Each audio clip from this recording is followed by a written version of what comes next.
guys, to everyone. It's Ada from Poison Rock. Today, as I was saying before, we have the personification of the European heavy metal, which is Hammer King.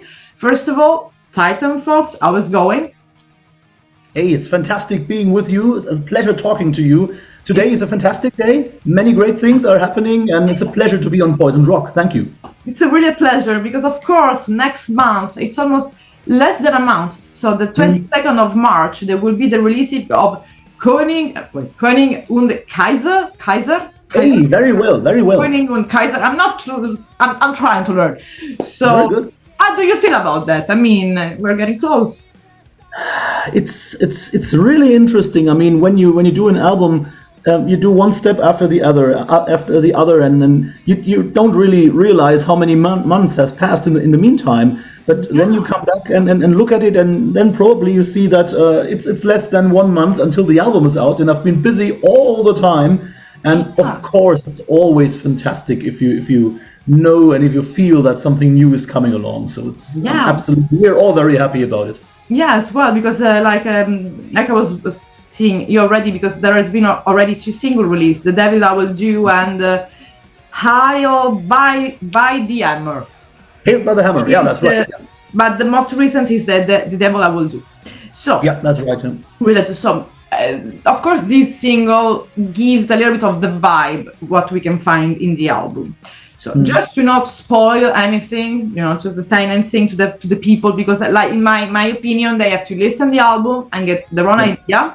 But just speaking about these first 2 releases as a single, how we can say, I think lyric-wise, man, we'll go afterwards. So there is a specific topic that differently maybe from the previous album you're gonna to face in this new one, especially in these 2 songs, because of course the meaning is always putting homage to the king, let's call it that. Yeah, of course. Of course, otherwise we have to. It wouldn't be you, but that's a different way this time. I mean, we never do concept albums, but we do albums with songs or stories around one chapter in the Legend of the Hammer King. And this time, the king has gained even more power, which means he's not only king, he's also emperor now. And therefore, he's not only a war king, with all due respect to the war kings, but he's also a noble and royal emperor this time. So therefore, the king wants to bring his power to the world and conquer some countries in the meantime, which of course is a good thing, because we knew before that we would be on the road with the war kings, and therefore we will conquer countries by playing music to people that we've never played before. And therefore, that's the backstory about the album, so to speak. About the album, yeah. And of course, so for example, in The Devil Will Lead You, it's something related to the king itself. Like, I don't know, maybe he sees himself like a different facade, like can be like himself a bad person, or maybe the power might conquer him like in a bad way. I don't know. Sometimes power can make you be evil. We see that all the time right now, especially. I think the Devil Will I Do works in 2 directions at the same time. It is, as you said, power can make you problematic or evil. I mean, not the Hammer King, because he's fantastic, but everybody else. Yeah. And, that's normal. But at the same time, of course, we have also paid our tribute to Monty Python's Holy Grail. There is that scene, there is the swamp castle where this sort of gay prince always wants to sing, and the father wants to marry him a girl because he wants to have the land. And this basically is our very dark turn on that story. And if you read the lyrics, it basically really tells that story. I don't want the castle, I don't want the burned out walls and all that. I don't want this marriage. I just want to sing. So that's basically really in the song. But we wanted to work it in 2 ways. It's not only about the movie, of course. Yeah, of course. Always has to have the King Hammer, let's say, storyline. Yeah. Otherwise, follow. Absolutely. So, like you mentioned, of course, it's like really took all this story of King being an emperor. So all this road, this path that he covered. So now there is an emperor. What can we expect as him being an emperor? Just only to conquer land or as well manage their own land? There's Well, going to he be some will- private life as well. Well, he will take over the entire world sooner or later, of course. And once we're all part of his wonderful kingdom, we will all live in abundance. Everything will be made out of gold. There's going to be love and music and maybe sex and everything that goes with it. And therefore, we will have a wonderful life. Yeah, and of course, I imagine, like this kind of a golden hall with the wine and grapes, kind of sort of a Roman Empire style, but more maybe medieval, kind of in between. I think it's something in between. Back in the Yeah. day, the king was more like a medieval king, but now Yeah. that he's emperor, it's almost it's a Roman style. But Yeah. of course, it will not fail this time. Yeah, it could be related, I think, as a facade, as a figure. If we wanted to put it something that really was like an emperor of Sicily and Germany, which was kind of funny. Frederick II, that the Yeah. son, that the grandson of Frederick the Red Bird. He was the king of Sicily, and in the meantime, he was the emperor of the Roman Empire, and it was the first example of the medieval king. He lived around the 13th century, so we have already, and he was having this beautiful court with people, like poets. So he had a lot of women, and he was as well interested by a lot of culture, and he was the only king that never fight into a crusade. He went to talk with the army, and what the Pope did, bye, you're exiled. Yeah, but I mean that's actually what we all are longing for, isn't it? I mean, somebody leading people without fighting, just by Exactly. making connections. And I mean, Yeah. we have the song called "Divided We Shall Fall" on the album, and that is actually exactly about that. That you should not divide people. You should bring people together. I mean, that's what happens with music. That should happen in politics as well. It doesn't. It doesn't, and of course, like history is always I think has been a huge and a central theme of Hammer King. So what I want to ask as well, in your personal life, there is as well a huge impact of history itself, as topic. There is some particular, I don't know, moment of history that for you has a deep meaning, apart, for example, let's say the medieval period. I must ask you to say it again because there was an interruption. Yeah, so I was saying that if, for example, since history, of course, every fan of Hammer King knows that history is a big part of Hammer King itself. But as you, Titan Fox, say history as kind of as well an interest in your own personal life, and if it is so, there is some event or some period of history that you really look after too, apart of the medieval ones. That of course.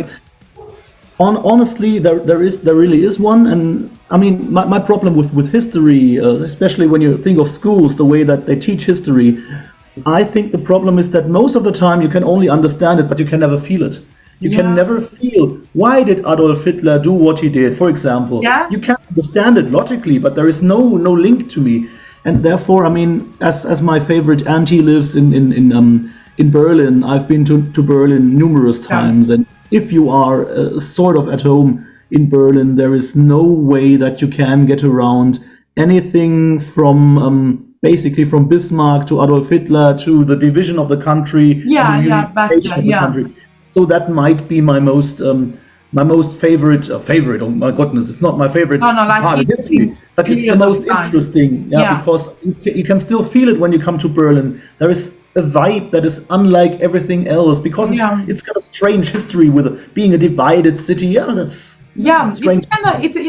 kind of as well interesting because he went through a lot through the let's say that 40s Second World War period, then to 89. So there's a lot of history that maybe, like you said, it needs to be touched, and that's as well interesting because this give to the fan as well, kind of, let's say, your feedback, okay, my favorite singer, for example, Titan Fox, really lives history in itself, in his daily life, and love it. That's why I made this question, because it's important. It's like I'm asking you your musical influences. I asked you your historical influences.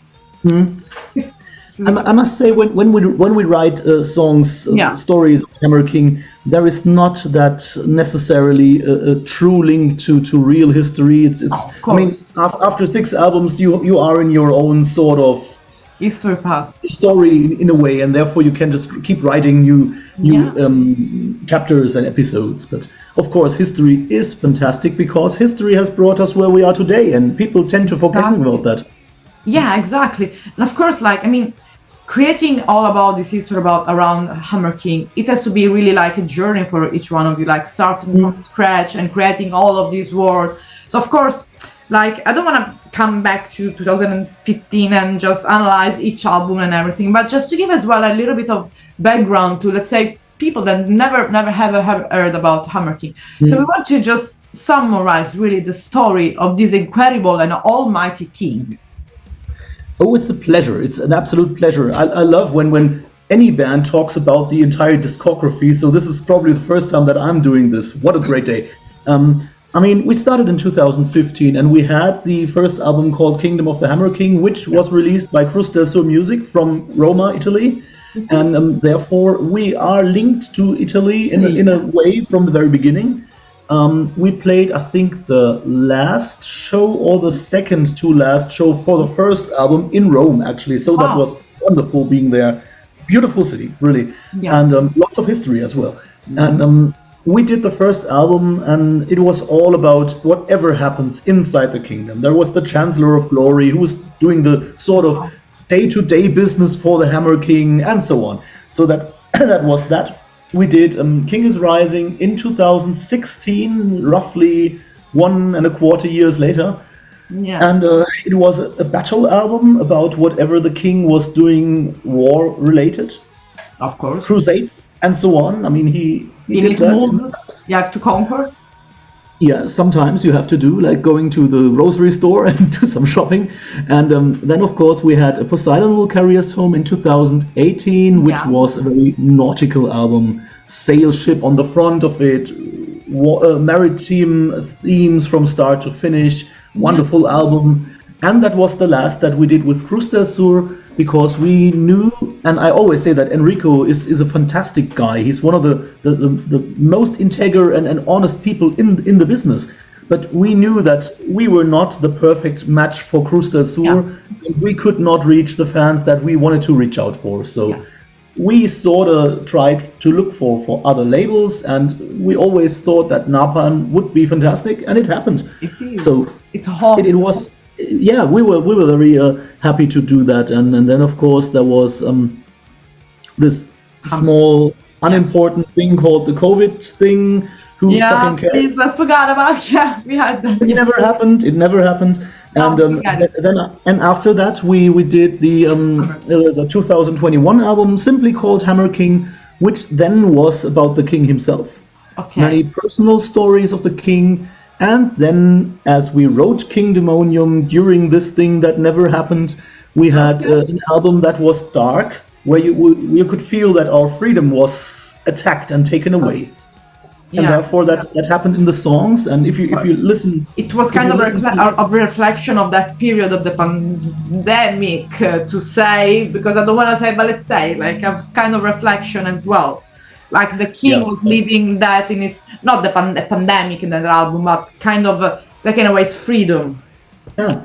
So I think, I mean, it was not a conscious decision, but I think it just happened that from this feeling of being limited and locked and whatever. I mean, I don't think that it's okay to lock away people, but that's just my opinion. And I don't think that it helped by any means, but nobody asked me. And so I think that you can feel in the songs that there is a strong urge for freedom and for getting things back the way they should be. And if you listen to the lyrics from Pariah Is My Name, there are even the lines, outside the fences of society. I mean, how many times were you locked away by fences from something? I mean, it was insanity in its purest form. So therefore, that was a very dark and rebellious album. And gladly, with a new one, we are back to fun and games, because one dark album is enough. Of course, now the king is free. That let's say that everyone gathered the freedom to go back to conquer. And now, of course, it's emperor. So It has bigger. Yeah, absolutely. Like in some movies, say with big power comes bigger responsibilities. So he has to do more. But all the discography, it's really stunning because you can see really how a character as Hammer King started as a scratch and basically just go throughout his journey, and then in 2021 he just talked about this. So people started, if they start to listen to your own discography, they start to learn a little bit. It's like a movie. You just saw this movie going on, and there are all these battlefield ship like I don't know, ship field, whatever it's called. Battleship, yeah, that's fine. Yeah. You see all these adventures, let's say, conquering. But of course, people might ask, but I'm seeing all this, but what about the main character? And then there is kind of, like this episode, like they say, this the episode that you stop, and there is the exploration of the character, which is in this case Hammer King. So with Hammer King 2021, people can get to know who is Hammer King. So let's say if I would ask you, like, if there is a really turning point album for Hammer King, I don't think there is. I mean, you might say that, but looking from my perspective, it's all a journey. Yeah, actually, life is a journey. Yeah. That's true. I think I have 3 albums that I find the most important ones, if you want so. Yeah. Of course, the first one. Without the first album, there is nothing else. So the first one is a very important album, still to this day very close to my heart. It's a very important album. The 21 album was fantastic because not only did we end this thing that never happened, but at the same time we basically got to Napalm, which we wanted to be. And certainly I started talking to many people in interviews, which did not happen before. And I like talking with people, and it's very important to connect with people, especially when you do connection. Connection. Yeah. Important. Yeah. And therefore, the 21 album was very important. And this new album seems important as well because we knew we would need, or not need, but it would be helpful to have an album to be on tour with the War Kings. And we knew we have some short time to do an album, and we did not feel the pressure. It was just, we enjoyed creating music, and it felt almost like the first album again because it was so spontaneous. And therefore, for us at the moment, it's a good album. Yeah, and for the song at least that I listened until now, it is because, like I said, it gives you that kind of having that heavy metal. Because if people don't know the meaning of heavy metal, like they can listen to the sound, because that's why I want to ask you as well about the sound. If we think about König und Kaiser, compared to the other albums, so in general, which do you think there are some difference in the sound of it? Yeah, that's a good question. The sound changed with the 21 album when we started working not only with Charles Grey Wolf but also with Jakob Hansen. That brought a change. Yeah. And we personally always think, wow, we liked it. Keep it exactly the way it was and never change.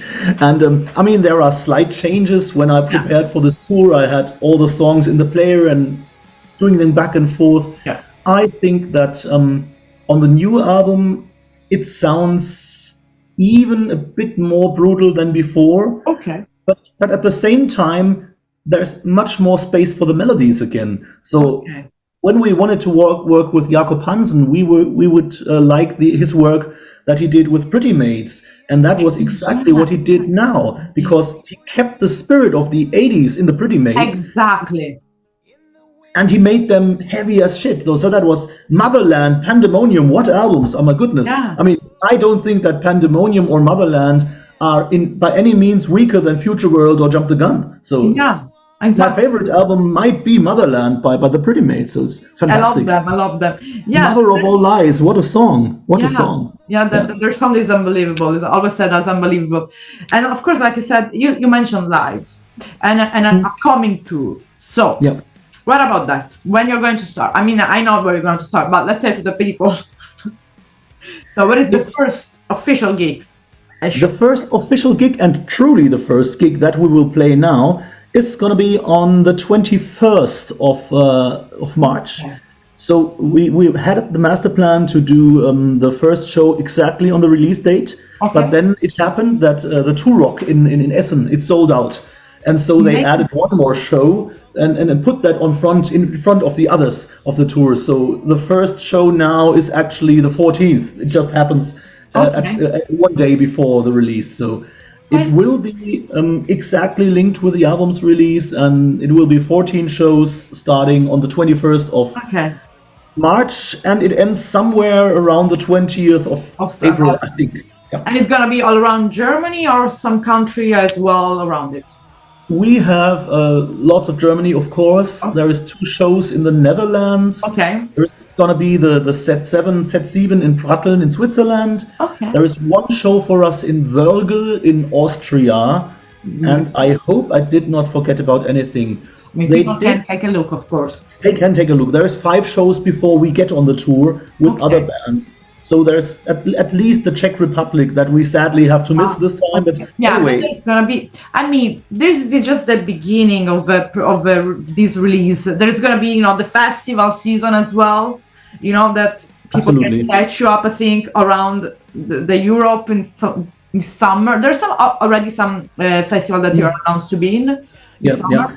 We definitely will play the Rock Hearts Festival again. So looking forward to sitting in that beautiful garden. That's beautiful. I'm gonna take a look. That's really fantastic. And there's some medium-sized festivals that are not well known, like Rock am Herzfeldsee.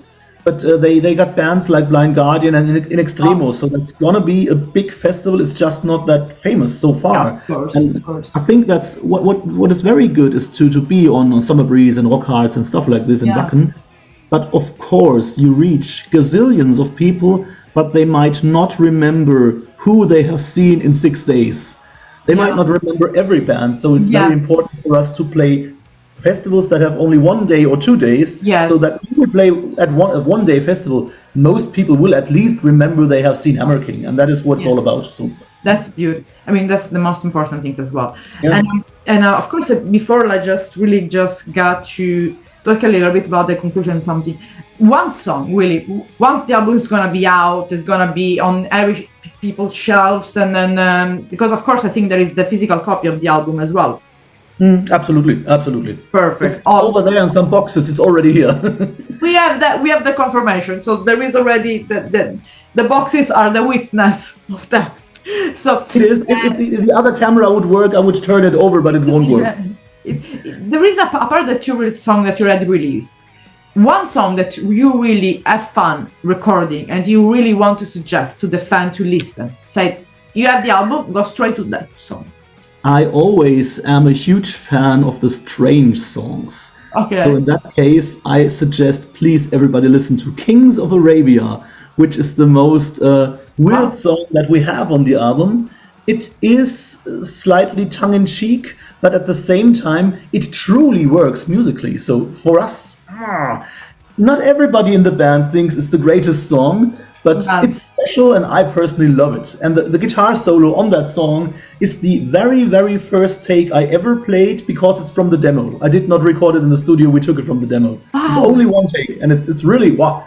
I must show it to Ross the boss, I think he will like it. King of Arabia, I'm gonna keep it in my own mind. The album is gonna be officially released 22nd of March throughout now. The 20-something is gonna start the tour, 24, so 21st. 21st, yeah. So start the tour, so people can already go and listen to the album in that occasion. And for any information, it's gonna put out on this interview. But of course, Titan folks, it was really a pleasure and an honor talking with you, really. And the same here. Thank you very much. Thank you very much. Really a pleasure. And see you soon, really soon, because keep it true for sure. See you soon. That will be wonderful, and maybe we're gonna meet at Summer Breeze as well. Hopefully. So thank you so much. Let's stay in touch. You know for what. And absolutely, absolutely. Let's talk on Facebook. Thanks a lot, and have a fantastic day. Have a beautiful day as well, and thank you for this amazing journey you're giving us with the Almighty King Hammer. Yes, absolutely. God bless the King. May the King bless you. Thank you so much.